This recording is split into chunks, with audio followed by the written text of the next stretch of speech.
Welcome everyone. Myself Dr. Praveen Kumar Pathak. I am working as an associate professor in the Department of Geography at Jamia Millia Islamia University, and together with my colleague Ms. Manisha Sharma, she is a sign language expert, and today we are going to discuss with you an important topic, which is era of Millennium Development Goals, achievements and lessons learned. So we all know that Millennium Development Goals were founded back in the year 2000 through signing of the Millennium Declaration, whose fundamental values were essential to make this world more peaceful, prosperous and just world. And the MDG was an offshoot of several predecessors which have taken place in historical time periods. But before going that, I would just take you through some of the basic essence of what these MDG actually stands for. So basically the United Member States countries, more than 191 states, back in the year 2000, September, they signed a declaration which is known as the United Nations Millennium Declaration, and the whole idea was to bring about a collective responsibility to uphold the principle of human dignity, equality and equity at the global level. So this was a global partnership in order to make a world a safe, secure and a prosperous planet, and this could only be achieved through actions at various local, regional, national and the global level. So therefore all the United Nations member states realized and took upon them a duty for all the world's people, especially the most vulnerable and particularly children and women, who actually belongs to the future of any society. Investing in children is very critical.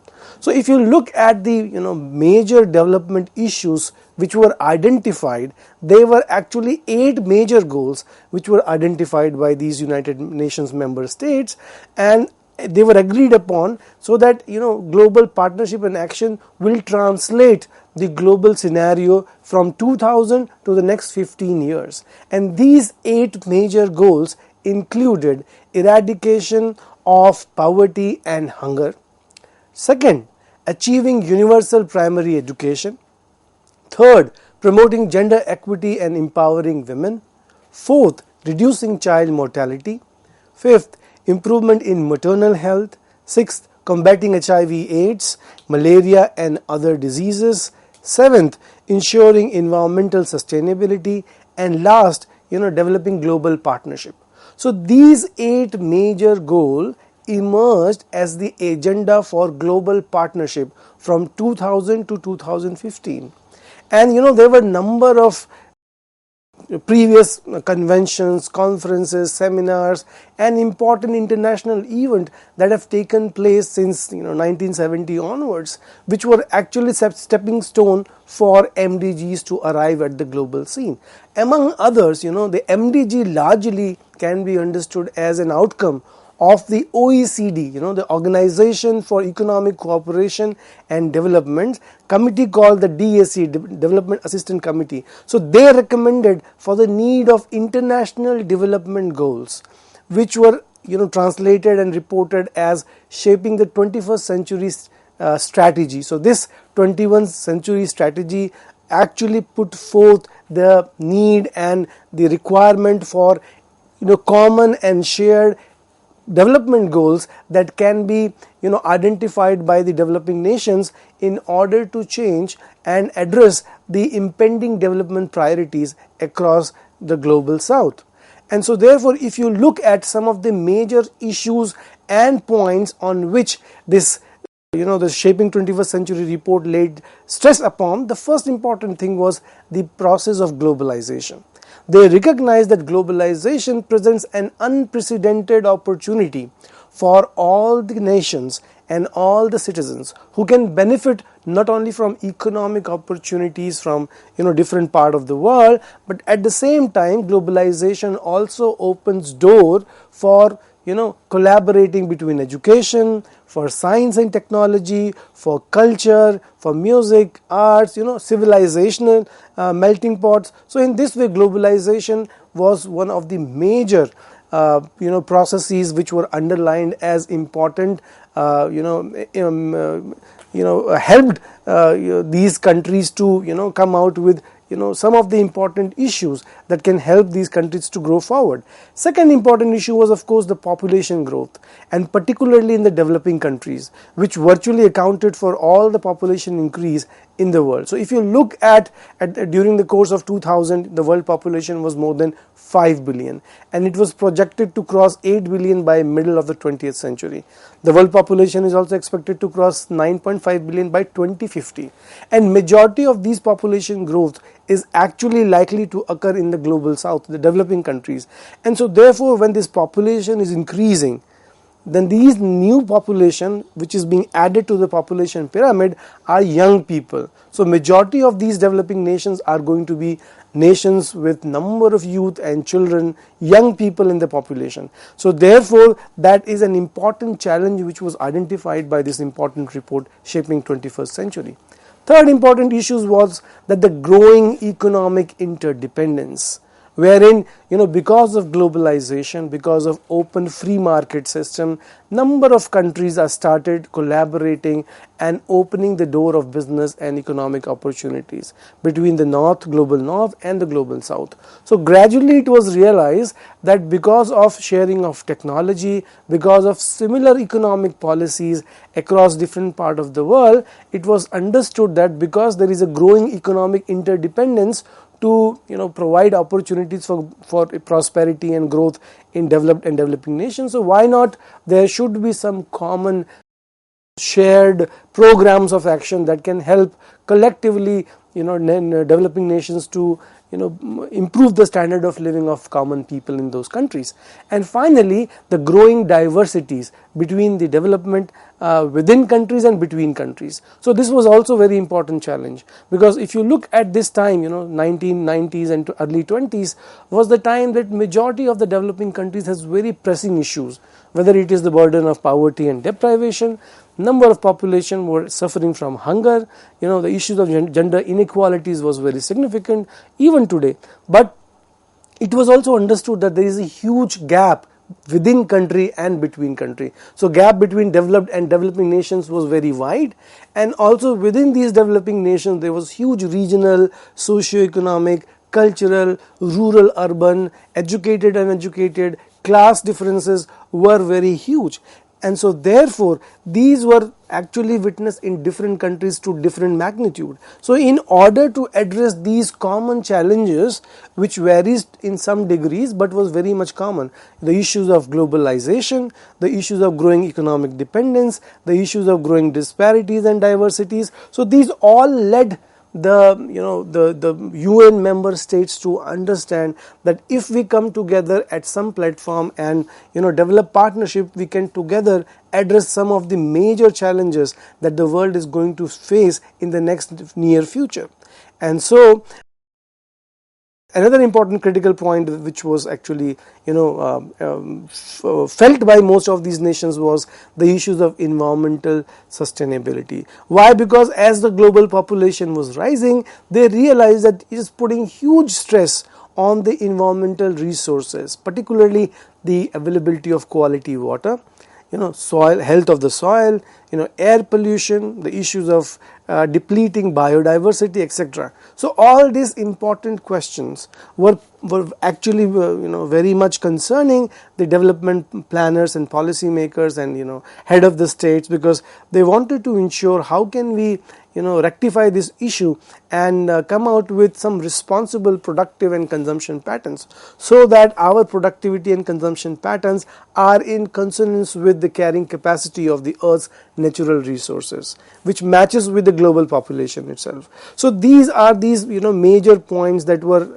discussed and agreed upon, and that led way for the formulation of the MDGs. But along with this Shaping 21st Century report, there were many other seminal international conferences and movements which were happening in the background. So among them was, of course, the important the Earth Summit that happened in the Rio de Janeiro in 1992, which critically brought out that integrating environment and sustainability into the process of development is very vital. Otherwise, development cannot be sustainable. Secondly, the Beijing Conference of 1995 was a seminal movement wherein the issues of integrating gender equality in the development paradigm was widely agreed upon, debated, discussed and recognized. Similarly, there were a number of others important events wherein the issue of investing into children and women health was recognized.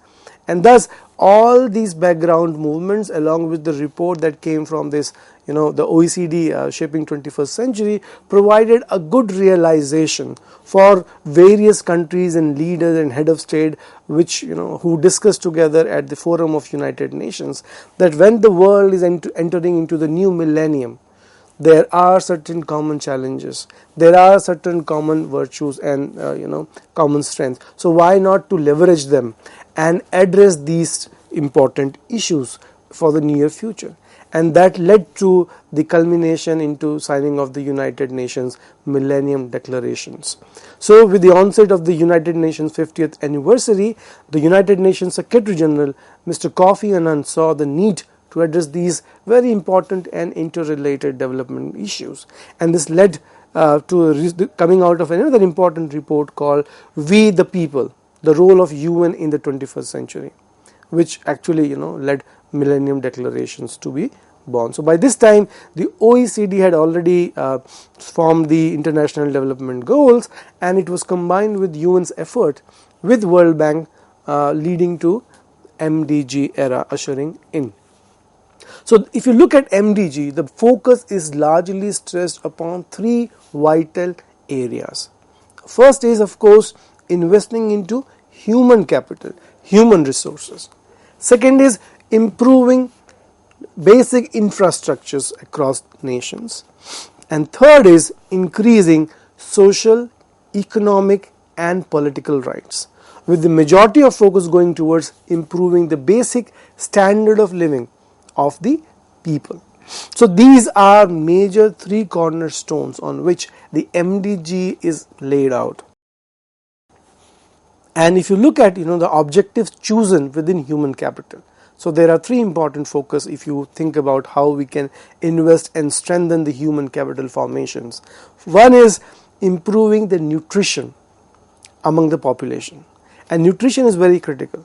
Why? Because that even before an infant is born into this world, the process of development of any fetus starts as soon as he or she is conceived in the womb of the mother.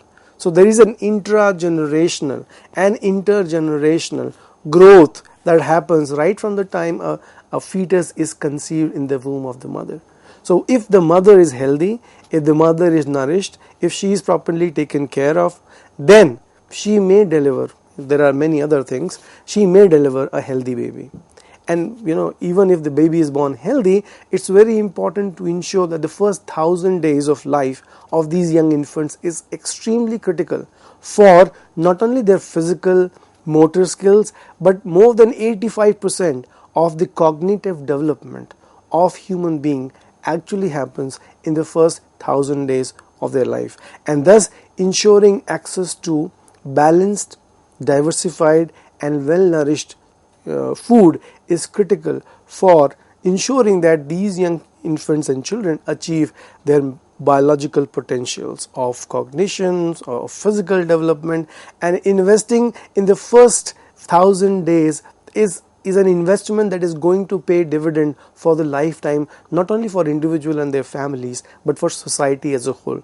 Why? Because if we invest early, timely, then these young kids and infants going forward would become very skillful resource for nations' economic, social and environmental progress. And so therefore there are a lot of benefits of improving and investing into the nutritional status of population. Second is, of course, investing into quality healthcare services. Now why it is critical? Because if you look at majority of developing nations and think about a situation back in the year 2000, the healthcare systems were not enough, both the quality and the quantity. And so therefore majority of people who in these developing nations were actually dying because of basic and avoidable unjust causes, For example, infectious and communicable diseases. Majority of infants and children were unfortunate not able to see their 5th birthdays. Even maternity was a huge risk for women's and in these developing nations.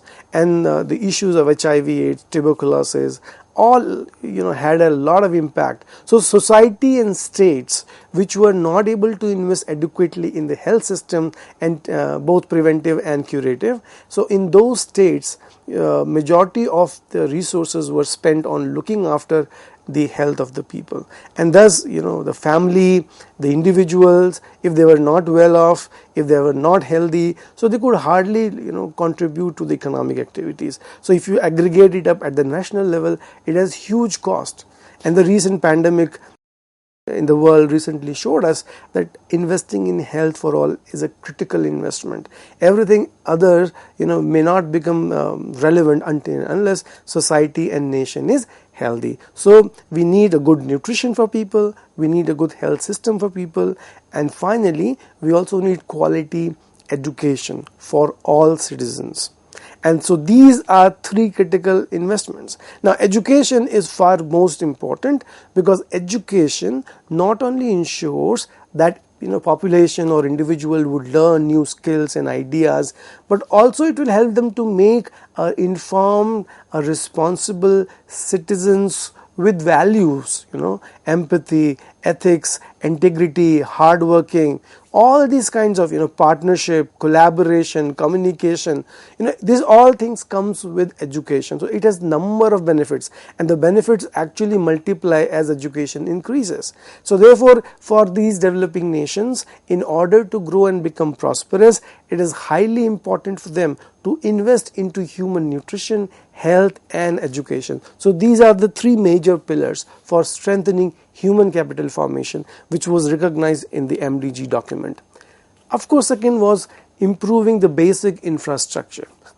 Along with strengthening human resources, it was also understood and recognized that investment into the basic infrastructure, for example, access to clean and safe drinking water and sanitation, ensuring access to energy and modern information and communication technology, amplifying the farm outputs through sustainable practices, improving transportation infrastructure, and all this by preserving the environment. So the point was that if we create an enabling environment wherein safety, security and progress of the nationals is ensured, along with keeping the safety of the environment into the mind.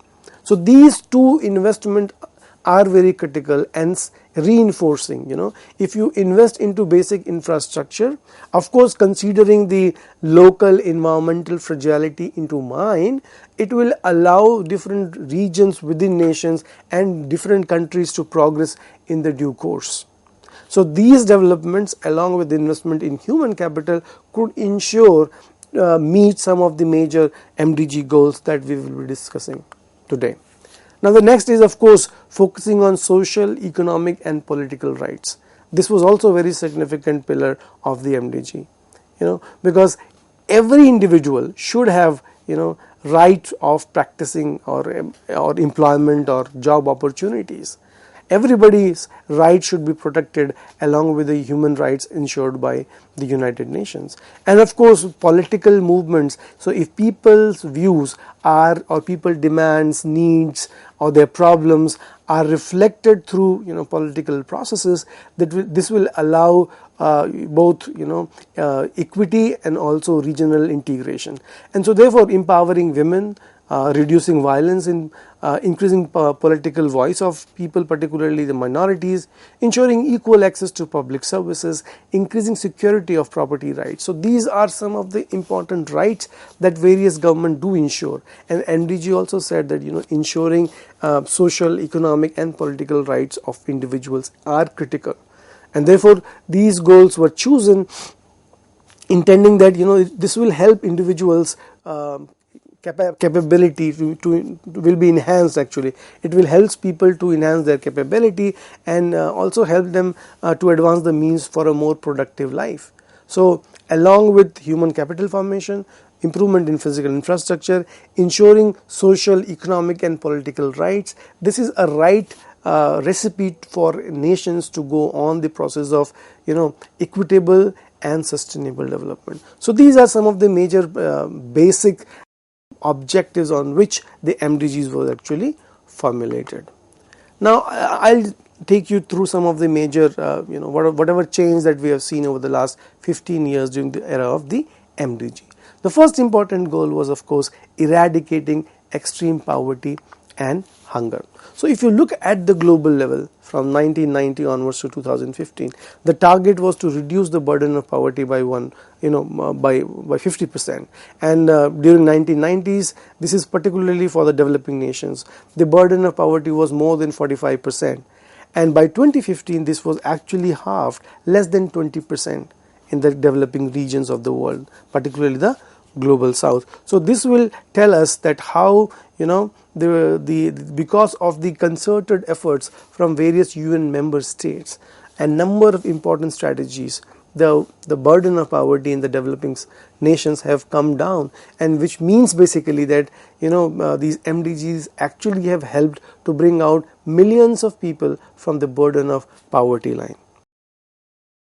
So where are these poor nations were actually located? So majority of these countries, if you see in sub-Saharan Africa and Asia, particularly South in Asia and Middle East and Southeast Asia. So some of these nations were there where the burden was highly concentrated, and the colors where you see that particularly in the European context, North America, the burden of, and oceanic countries, the burden was fairly low.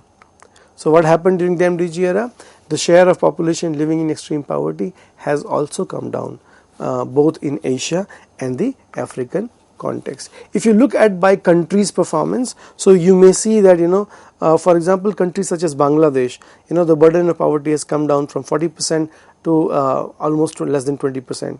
Even in case of India, if you see, the similar scenario happens. So we see that many developing nations, of course situated at different levels of development, have benefited during the efforts of the MDG era.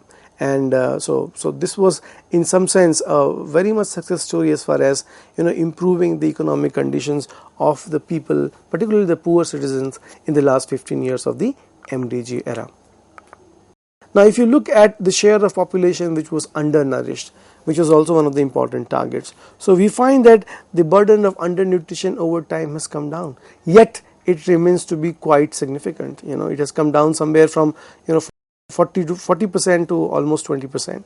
Yet several countries, particularly in Africa, we find that the burden of nutrition in fact has increased. So the challenges remains very critical, and actions are, whatever the good work has been done during the MDG era to improve the undernutrition condition needs to be strengthened and revitalized.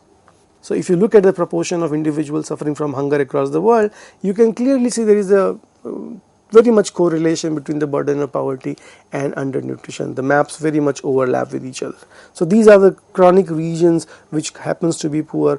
Also we find that these are the same regions where the burden of undernutrition is also very severe. And if you look at proportion who are suffering from this hunger, particularly in southern part of Africa and South Asia. And this way we see that progress on bringing down poverty and nutrition has been useful. And moving forward, if you look at progress on education, so we can discuss this shortly. Thank you.